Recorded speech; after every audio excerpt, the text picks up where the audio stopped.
على رسوله الكريم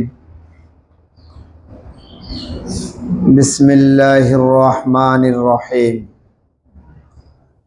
إن الله يأمركم أن تؤدوا الأمانات إلى أهلها وقال رسول الله صلى الله عليه وسلم آية المنافق ثلاث إذا حدث كذب وإذا وعد أخلف وإذا أؤتمن خان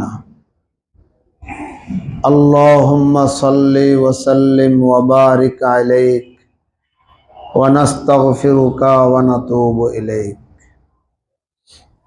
मौला फाकर दरबार कलिमतु शुक्र अदय करब अल्हम्दुलिल्लाह।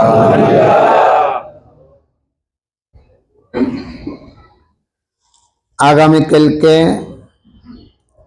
दागनभूঞা ব্যবসায়ী সমিতির ভোট, সংসদীয় ভোট হবে আরো পরে। গতকালকে তফসিল ঘোষণা হয়েছে, ওই হিসাবে ফেব্রুয়ারির 12 তারিখে ভোট ঘোষণা করেছে। আল্লাহ ঘোষণাকে সঠিক রাখুক, আমিন বলেন। যদি হয় আর কি।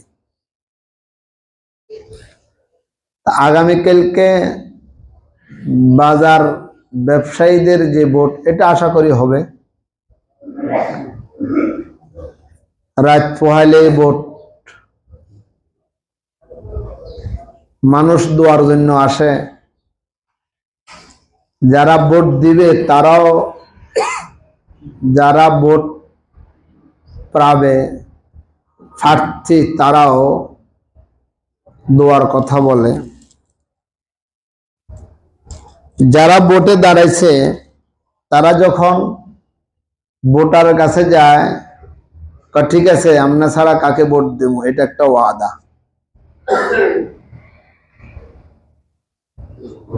ওয়াদা অনুযায়ী যদি ভোট না দেয় মিথ্যা কথা হবে কিনা, এক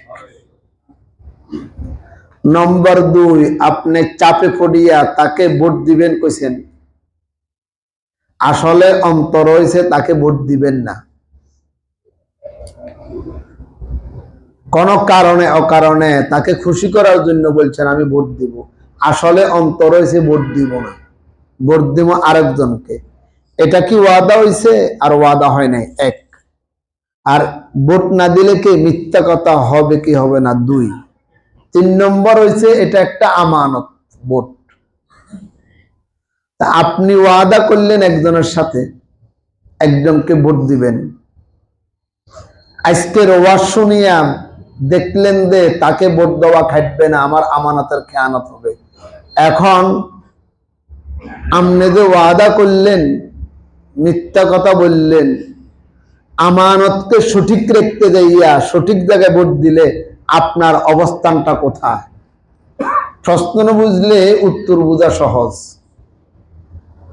আমি তো তোমাকে ভোট দিব বলছি, তবে আজকের ওয়াজে তোমাকে ভোট দিতে পারি না আমি। এটা হলো 1 নম্বর প্রশ্ন। আপনাদের কি প্রশ্নটা বুঝে আসছে? কারণে অকারণে বলছেন আপনারে ভোট দিব, তবে বুঝা যাচ্ছে তোমারে ভোট দিলে আমি গুনাহগার হব। বলেন নাই, তবে যেখানে সিল মারে ওখানে তো আর কোনো লোক থাকে না, আপনি আরেকজনকে ভোট দিয়ে চলে এসেছেন। এখন আপনার ইমানি হালতের কি অবস্থা, এগুলো জানার বিষয়। এভাবে ভাঙ্গি ভাঙ্গি পয়েন্টে পয়েন্টে আলোচনা, আমরা জানিও না বুঝিও না, বাস ভোট আছে মার্কা মারি দিলাম। আমি মাহফিলের দিন এই বিষয়ে সংক্ষেপে কথা বলছিলাম, অনেকে হয় শুনেন নাই, অনেকে দেখেন না। আর আগামীকালকেও তো ভোট, মনে করলাম এই বিষয়ে একটু কথাটা পরিষ্কার করে ফেলি। 1 নম্বর হলো, আপনি তাকে ভোট দিবেন বলছেন, আসলে অন্তরে নাই। তো মুখে একটা ভিতরে একটা, এটা মুনাফিকি, ঠিক আছে। চাপে পড়িয়া ভোট দিবেন বলছেন, আসলে দিবেন না, এটা মিথ্যা হবে না। আমার কথা কি বুঝছেন আপনারা? আপনি কইছেন ভোট দিবেন, এখন তাকে যদি ভোট দিমু একথা যদি না কই, তাহলে আমার যে কোনো ভাবে কি হইব, সমস্যা হইব, এটা ওয়াদা খালাফিও হবে না। কেন আমি এই 2 নম্বরই করলাম? তোমাকে ভোট দিব বললাম, আমি তোমাকে ওয়াদা দিলাম, কেন? আমানতকে ঠিক রেখে দিয়া। আমানত হচ্ছে মালিকের পক্ষ থেকে। ওয়াদা যেটা করলেন তার সাথে অঙ্গীকারবদ্ধ যেটা হলেন এটা আপনার পক্ষ থেকে, আর ভোট একটা আমানত, এটা কার পক্ষ থেকে? আল্লাহর পক্ষ যেটা, এটাকে ঠিক রাখতে দিয়া কোন কারণে যদি আপনি ওয়াদা ভঙ্গ করেন, মিথ্যা কথা বলেন, এটা অন্তরে ছিল একটা, উপরে করছেন একটা, এটা 2 নম্বরই হয়েছে ঠিক, তবে বিপদ থেকে বাঁচার জন্য আপনি 2 নম্বরই করেছেন। আমরা আমানত আমানতের জায়গায় রাখতে হবে। আমাদের দেশে একটা কথা আছে, তাকে ভোট দিয়ে কি লাভ, ভোট তো ফসি দেব, কয়নি? আতে হইতো না, আতে কথা, এটা বল সামনে বলবো কে ভোট পাবার যোগ্য। কোরআন হাদিসের দৃষ্টিতে যে ভোট পাবার যোগ্য, আপনি তাকে ভোট দিছেন, সে পাস করো না, আপনার ভোট কাজে লাগছে। কথা কয় না, আপনার ভোট কি লাগছে? কোরআন হাদিসে তাকে ভোট দেওয়ার কথা বলে না, আপনি তাকে ভোট দিছেন, সে পাস করছে, আপনার ভোট ফসি গেছে। বুঝে আসছে কার কার? তুলি কনসেপ্টের ভোট ফসান কারে কয়, বুঝে আসছে নি? ভোট কাজে লাগছে মানে আমি জায়গা মতো ভোট দিছি, ফাঁস হোক না হোক এটা ভিন্ন বিষয়। তা আমি জায়গা মতো ভোট দিন, তবে আমার ভোটে সে ফাঁস করে ফেলছে, এটা ভোট ফসি গেছে। তাহলে সামনে সংসদীয় ভোট আসবে, আগামীকালকে বাজারের ভোট, আপনার ভোট জায়গা মতো দিচ্ছেন, ভোট কাজে লাগছে। ভোট কি লাগছে? কাজে লাগছে। আমি কিয়ামতের ময়দানে বলতে পারো ভাস করো না, সেটা ভিন্ন বিষয়। আমি হুজুরের বয়ানে শুনছি এই ক্যাটাবের লোকদেরকে আমি ভোট দিতে পারবো, তা আমি তাকে দিছি। কথা কি পরিষ্কার? পরিষ্কার। আর একটা কথা আমাদের দেশে আছে, আমার ভোট আমি দিব, যাকে ইচ্ছা তাকে দিব, এটা মুসলমানের স্লোগান নয়, এটা বিজাতিদের স্লোগান। নাউজুবিল্লাহ বলেন। আপনার ভোট আপনি ফাইলেন কই? আমানতটা দিছে কে? আল্লাহ। আপনার ভোট ফাইলেন কই? আপনার কাছে আমানত রাখছে, আমানতের টাকা আমাকে দিয়ে দিতে হবে। আমি আপনাকে 5,000 টাকা দিছি, ভাই রাখেন, আমি সমমতে নিয়ে যাব, তাই বলি আপনি মালিক হয়ে গেছেন? না। আমার ভোট আমি দিব, যাকে ইচ্ছা তাকে দিব, এটা কুফরি মতবাদ, এটা কুফরি স্লোগান, এটা মুসলমানের স্লোগান নয়। কে বলছে আপনার ভোট আপনি দিবেন, যাকে ইচ্ছা তাকে দিবেন? না, যাকে ইচ্ছা তাকে মুসলমানে ভোট দিতে পারে না। আমার ভোট আমি দিব, কোরআন হাদিসের নির্দেশ যাকে তাকে দিব। তোর কথা কয় না? আমার ভোট আমি দিব, কোরআন হাদিসের নির্দেশনা যেখানে সেখানে আমার সিল মারব। এটা হচ্ছে মুসলমানের স্লোগান, এটা হবে মুসলমানের নীতি। আর কথা বলিয়েন না আমার ভোট আমি দিব, যাকে ইচ্ছা তাকে দিব, বলবেন না। 3 কথা পরিষ্কার হয়েছে তো আপনাদের? কয় কথা? কয় কথা পরিষ্কার? 3 কথা পরিষ্কার। এরপরে আসেন ভোট দিবেন কাকে। মুখে যা কয় না কয় এটা হচ্ছে পরে, বাস্তবতা দেখেন তো তার ভিতরে খোদার ভয় আছে কিনা, সে মসজিদ মুখে কিনা, নামাজ মুখে কিনা, নামাজ পড়ে কিনা। অনেকে দেখতে দেখা যায় ভালো, আসলে মালিকের সাথে ভালো নয়, ওর কথা কয় না। বজাহের দেখা যায় ভালো, আসলে কি নয়, ভালো নয়। আর কেউ আছে বজাহের দেখা যায় না, তবে বাস্তবে ভালো। 1 নম্বর খাউফে খাশিয়ত, খোদার ভয় তার ভিতরে আছে কিনা দেখেন। নম্বর 2, তার ভিতরে সততা আছে কিনা, মানুষের খেদমতের মেজাজ আছে কিনা। ভোটে দাঁড়ায় আর একথা বলে আমি জনগণের খেদমত করব, আসলে কি তার ভিতরে জনগণের খেদমতের মেজাজ আছে কিনা? না কোনো বোর্ডে খাড়াইছে, চেয়ারম্যান বই বসে দেখবো আর মোবাইল করবো, মানুষের কষ্ট দিব না। খেদমতের মেজাজ আছে কিনা দেখেন। সে ভোটের আগেও খেদমত করে, ভোট না পাইলেও খেদমত করবো, পাইলেও খেদমত করবো। বুঝা গেছে তার ভিতরে সততা আছে। কি আছে? সততা আছে। কথা কথা আসে না বলি আর বললাম না। আমি এলাকাতে মানুষ থেকে সংগ্রহ করিয়া কয়েকবার টান দিছি। আর গতবার বন্যার পরে আমার ব্যক্তিগত থেকেও কিছু ত্রাণ দিছি, আমার এলাকার গরিব গুণাদেরকে অসহায়দেরকে দিছি। এলাকাতে উঠছে হুজুরে কি মেম্বার ইল্লানি খাইবো না চেয়ারম্যান ইল্লা না হুজুরা চেয়ারম্যান ইল্লা খাইবো। এমন একজনের দ্বিতীয় আছে হুজুর আপনি নিশ্চিত থাকেন আপনারা আমরা ভোট দেব।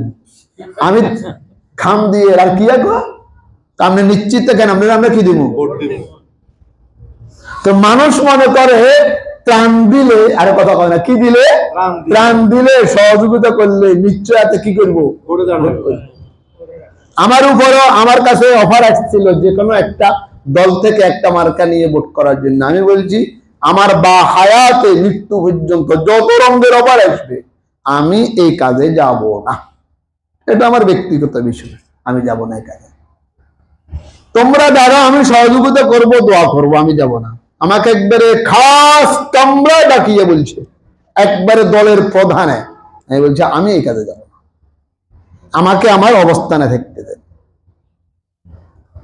তো ভোটের আগে দেখা যায় সে সামাজিক আচারে বিচারে মানুষের দুঃখে রাত নেই দিন নেই শীত নেই গরম নেই মানুষের বারে বারে যায় দৌড়ে, বুঝে গেছে সে পরেও মানুষের কি করবে খেদমত করবে।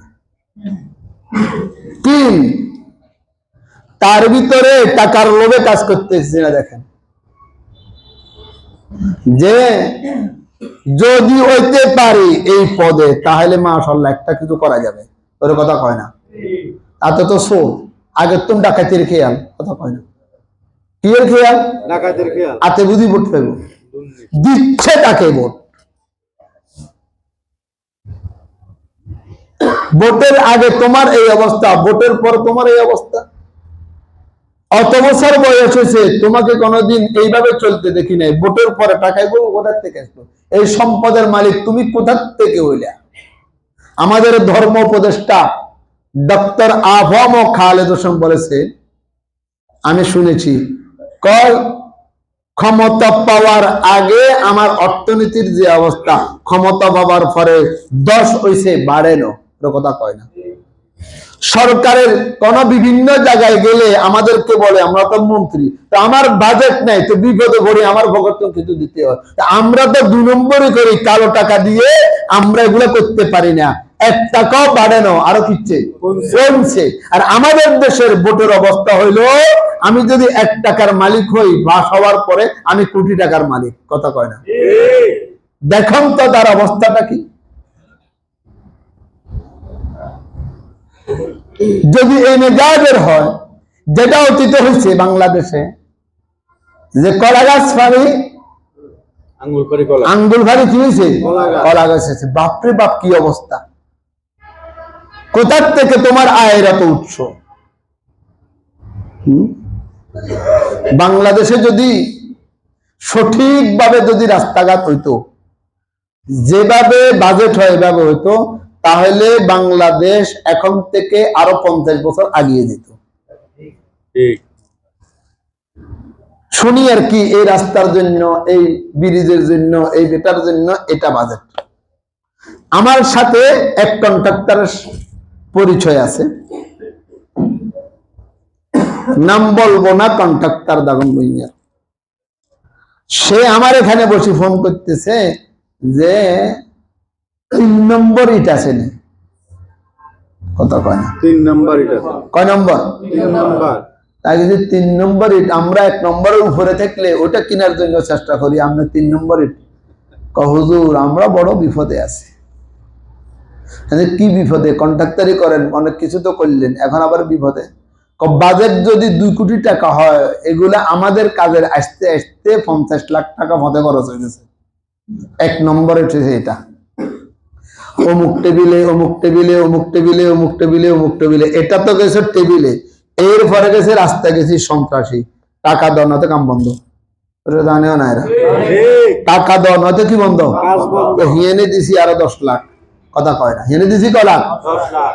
এরপরে মঞ্জুর করি আসতে আসতে কাজে লাগবো আমাদের 2 কোটি টাকা অথবা 1.5 কোটি টাকা, আমার কাছে আছে 1 কোটি টাকা। 1 কোটি টাকার ভিতরে আমারও পকেটে কিছু ঢুকন লাগবো, কাজও কিছু করণ লাগবো, 3 নম্বর ইট না 12 নম্বর ইট ছাড়া আমগো কাজ করার কোনো কি নেই, উপায় নেই। কন্ট্রাক্টরে আমার দপ্তরে বসি কয়, এটা হচ্ছে বাংলাদেশের হালাত। পদ্মা সেতু উদ্বোধন করতে শুধু পায়খানা করছে, পায়খানার বিল 200 কোটি টাকা। এটা বাংলাদেশে একটা বালিশের বিল 5 লাখ টাকা। আমরা জানেন না এগুলো সব?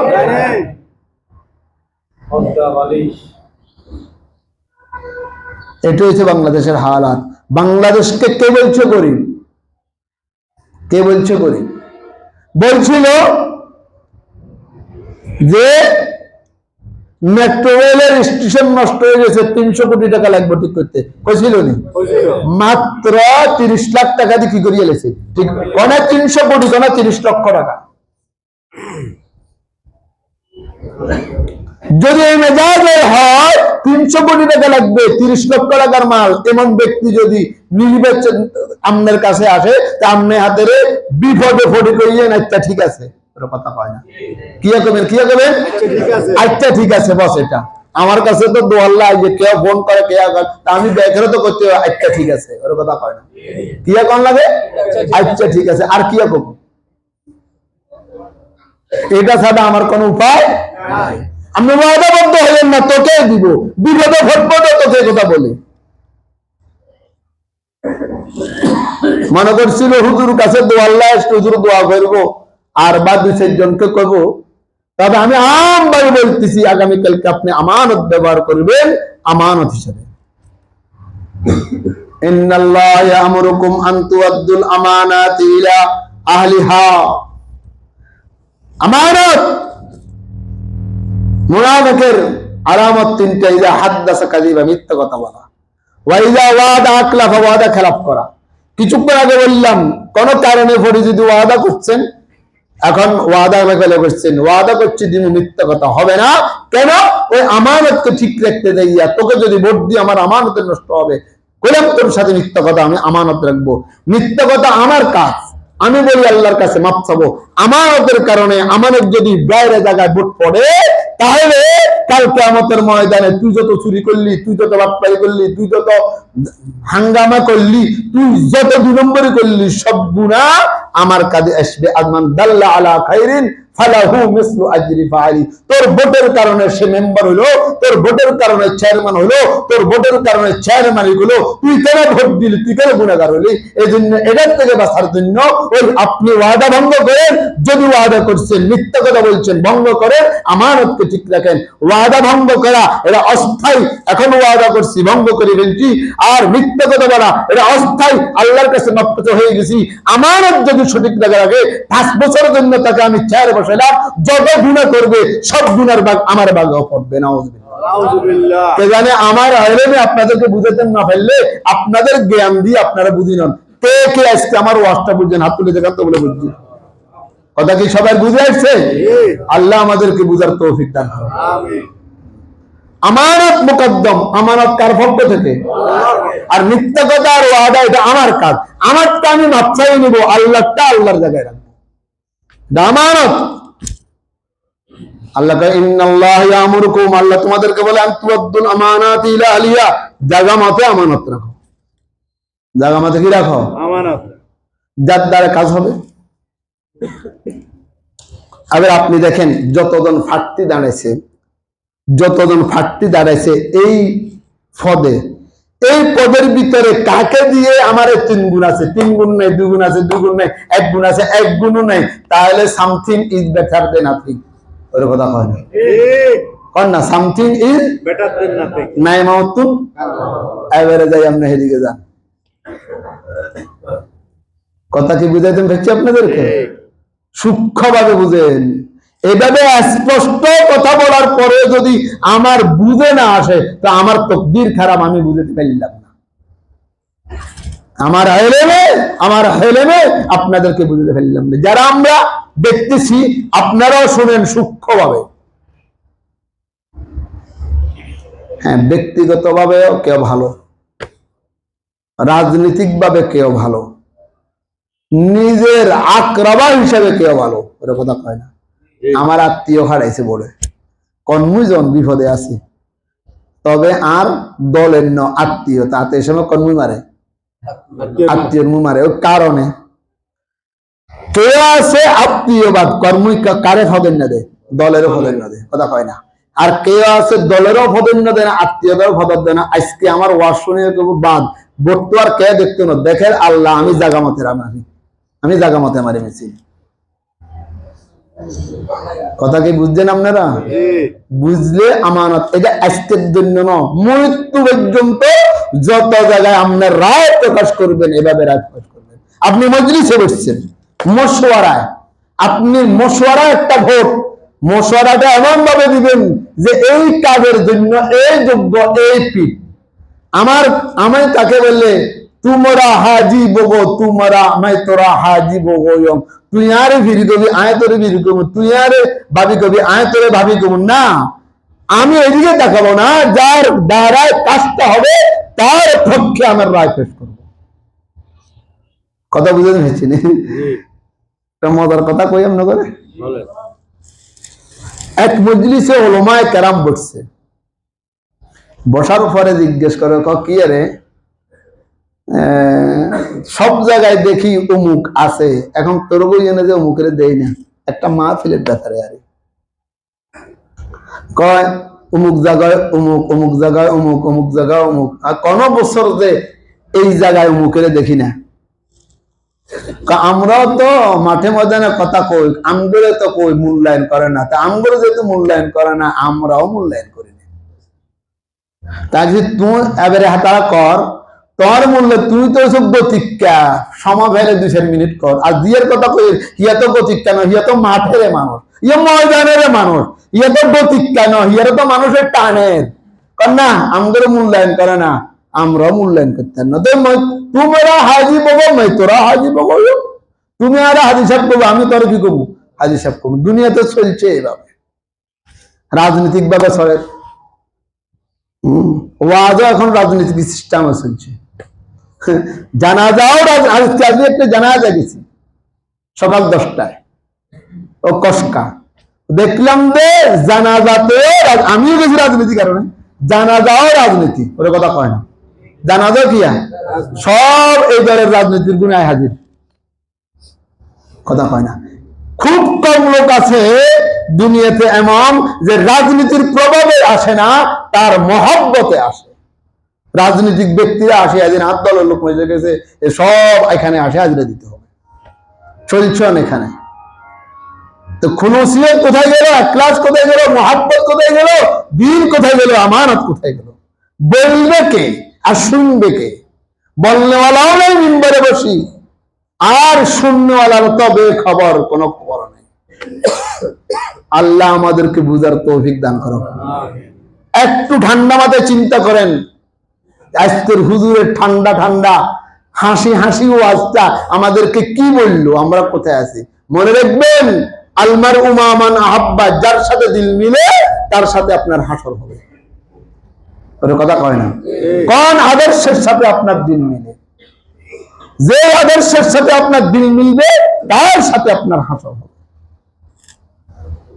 আমি আদর্শ কর্মমুখী, নামাজ পড়ি, রোজা রাখি, হজ করি, যাকাত দিই, তবে আমার আদর্শটা কার লগে মিলে?